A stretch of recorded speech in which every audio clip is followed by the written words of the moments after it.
change is forcing people to rethink where they can buy a home and what they can afford. Starting next year, real estate listing site Zillow will add a climate threat score to its listings, showing how susceptible properties are to things like floods and wildfires.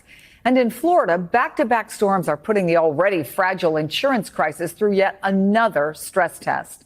Joining me now, the president of the Florida Policy Project and former Florida State Senator, Jeff Brandes. Thanks so much for being with us, because I get a lot of questions about this. And let me start by playing something Florida homeowners have been telling us as they survey the damage from Hurricane Milton. We cannot get homeowners insurance, although we have tried. I think there's a lot of people that are just going to sell, probably, especially around here. I mean, the older people, like I said, on fixed incomes can't afford this. I don't want to be here anymore. I'm leaving this area, and I've been here since 1974. That's a little wild. This is home. Landry Park is home. But I can't, it's not a home, and my home has 3 feet of water in it. It's not home. We all love it here so much that, we just keep doing it, it's really, it's heart-wrenching to have to keep going through this. Heart-wrenching almost feels like an understatement. What do you even say to someone? They love where they live, they love their home, they love their neighbors, and they've reached a point where they think, I just can't do it anymore.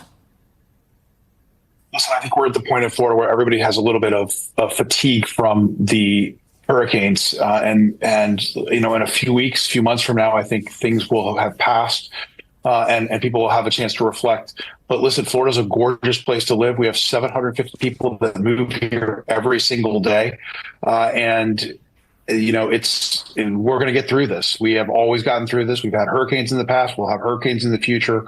But Florida is unique in its ability to manage this crisis, and the market will come back.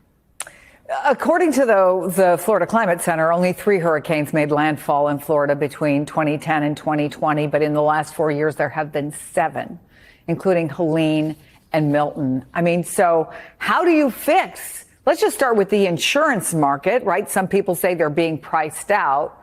Or the real estate. You say people are still going to want to live there. But you're also hearing from people who say, I just can't take it. And I don't know, maybe you're right. Maybe in a month or 2 months, they'll say, okay. But is the writing on the wall for a lot of folks who recognize climate change has flipped the equation? Florida, on average, is hit by 1.8 hurricanes a year. And so, Florida is well prepared for this. The insurance industry went through some major struggles back in 2017 to 2022, where we had a number of companies that left the market. The legislature stepped in 2022 and made a lot of adjustments towards the end of 2022. This is really the first big test for the property insurance industry in the state, and we'll see how they deal with it. I don't expect any companies to fail because of these last 2 storms. These storms were largely, Helene was largely a water storm for Florida and largely a flood issue. And that's something that the National Flood Insurance Program is going to have to deal with. And one of the big struggles right now nationally is just getting flood insurance adjusters to come in. Think about the storm. This storm not only hit Florida, but Georgia and South Carolina, North Carolina as well. So it's been a major issue on the flooding side.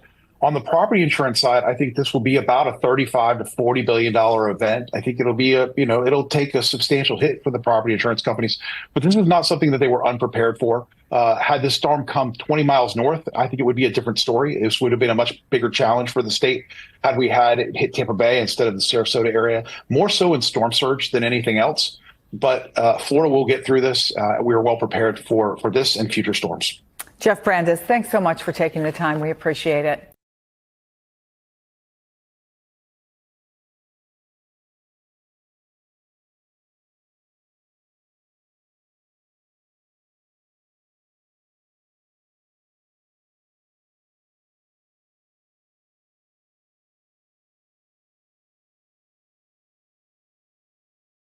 This is a ChatGPT for Airbnb. This new income assistant is